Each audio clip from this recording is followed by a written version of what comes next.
زلزلے، طوفان اور آندھیاں کیوں آتی ہیں؟ حضرت ابو ہریرہ رضی اللہ تعالی عنہ فرماتے ہیں کہ نبی کریم صلی اللہ علیہ وآلہ وسلم نے ارشاد فرمایا، جب مال غنیمت کو ذاتی مال قرار دیا جانے لگے، جب علم کو دین کے علاوہ کسی اور غرض کے لیے سیکھا جانے لگے، جب مرد بیوی کی اطاعت اور ماں کی نافرمانی کرنے لگے، جب دوستوں کو قریب اور باپ کو دور کیا جانے لگے، جب زکوٰۃ کو تاوان سمجھا جانے لگے، جب مسجد میں شور و غل مچایا جانے لگے، جب قوم اور جماعت کی قیادت اس کے فاسق لوگ کرنے لگے، جب قوم کے کمینے لوگ اس کے لیڈر اور سربراہ بننے لگے،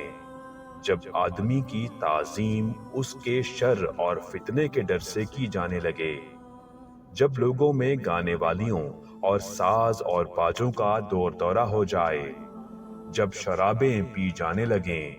جب اس امت کے بعد والے لوگ اگلوں پر لعنت بھیجنے لگیں، تو تم انتظار کرو سرخ آندھی کا، زلزلے کا، زمین کے دھنس جانے کا، شکلوں کے مسخ اور بگڑ جانے کا، پتھروں کے برسنے کا۔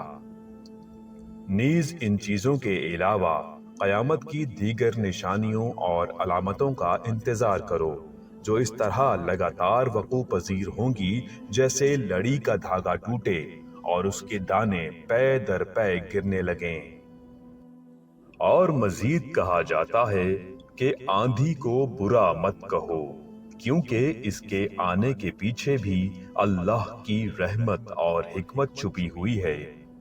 ابن خلدون اپنی کتاب میں لکھتے ہیں کہ جب زمین پر موسم سردی سے گرمی میں بدلتا ہے تو کیڑے مکوڑے، بیماریاں اور بہت سے موذی حشرات پیدا ہو جاتے ہیں جو اگر زندہ رہ جائیں تو دنیا تباہ ہو جائے گی۔